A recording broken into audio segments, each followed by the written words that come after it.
C'est la grande particularité du pinail qu'on trouve du coup nulle part ailleurs au monde et c'est la richesse de notre territoire.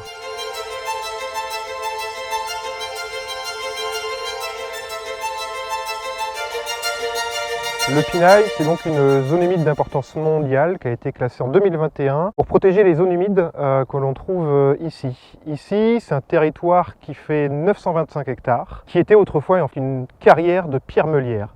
Ce qui est assez particulier, c'est que toutes les fosses d'extraction de cette pierre sont devenues autant de mares. C'est-à-dire qu'on trouve plus de 10 000 mares sur ce territoire. La grande particularité, c'est que c'est enclavé dans une mosaïque de milieux naturels qu'on appelle les landes.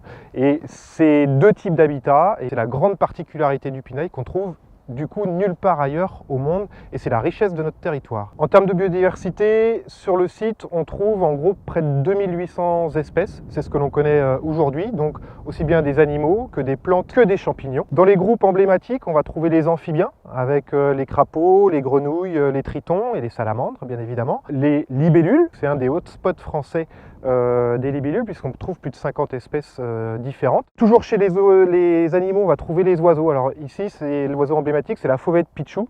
Et puis on va trouver aussi beaucoup de grands rapaces, des busards, du circaète, Jean Leblanc, voilà ce genre de gros animaux qu'on peut voir. Et en termes de gros animaux, il y a aussi un animal emblématique, c'est le cerf qu'on peut entendre régulièrement donc à la période du brame chaque automne. La particularité, c'est qu'on est sur un sol pauvre et donc on va avoir des plantes qui ont des adaptations assez particulières.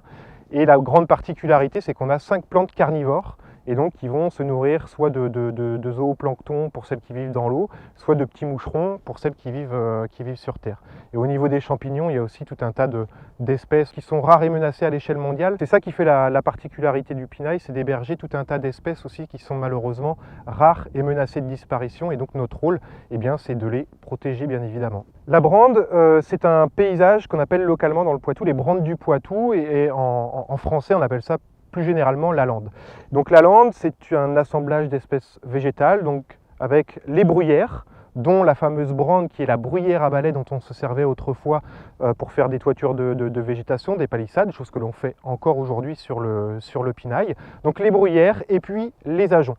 Et donc ça forme ce milieu de brande qui est une appellation typiquement poitevine, la brande du Poitou. Il faut savoir qu'autrefois dans le Poitou, la moitié du territoire était recouvert par ces landes, par ces brandes. Aujourd'hui, malheureusement, il en reste à peine 2 à 3%. Et donc c'est pour ça que ce sont devenus des paysages relictuels, des paysages emblématiques de notre territoire. Et toutes les espèces qu'on y trouve, évidemment que si on réduit leur milieu de vie à peau de chagrin, sont menacées de disparition. Préserver le pinail, c'est vraiment notre cœur de métier. On fait ça avec des partenaires. Sur le terrain, ça prend différentes formes.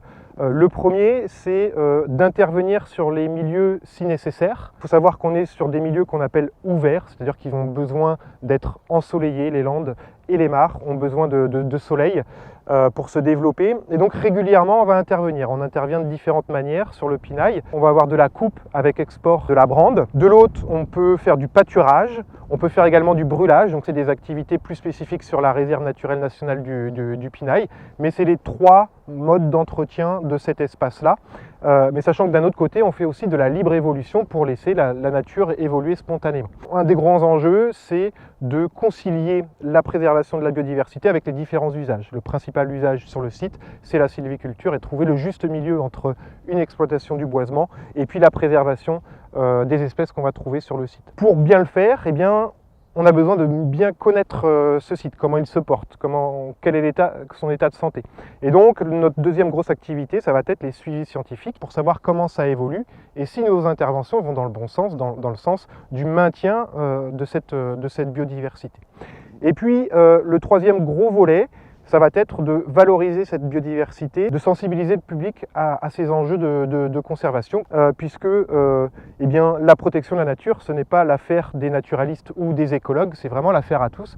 Et on a chacun notre responsabilité à préserver cette nature. Et on se sert du pinail, justement, ce lieu emblématique, pour pouvoir mieux faire comprendre à quoi sert la biodiversité et comment on peut lui venir en aide. Sachant que désormais, on parle de plus en plus de changement climatique qui bouleverse le fonctionnement de nos écosystèmes. Le grand défi sur le pinail, c'est que le pinail reste humide. Et pour cela, on questionne, on remet en question certaines pratiques, certains aménagements passés, et on regarde comment est-ce qu'on peut mieux gérer l'eau, et notamment faire en sorte que l'eau qui tombe du ciel puisse rester le plus longtemps possible sur site. Et donc on a différentes actions, on travaille avec tous les partenaires territoriaux, puis Grand Poitiers aux communes d'emprise du site, et on regarde en fait comment était le pinail autrefois, qu'est-ce qui va être demain, et aujourd'hui qu'est-ce qu'on peut faire pour adapter ce territoire pour qu'il puisse faire face au changement climatique. Venir au Pinail, c'est assez simple finalement.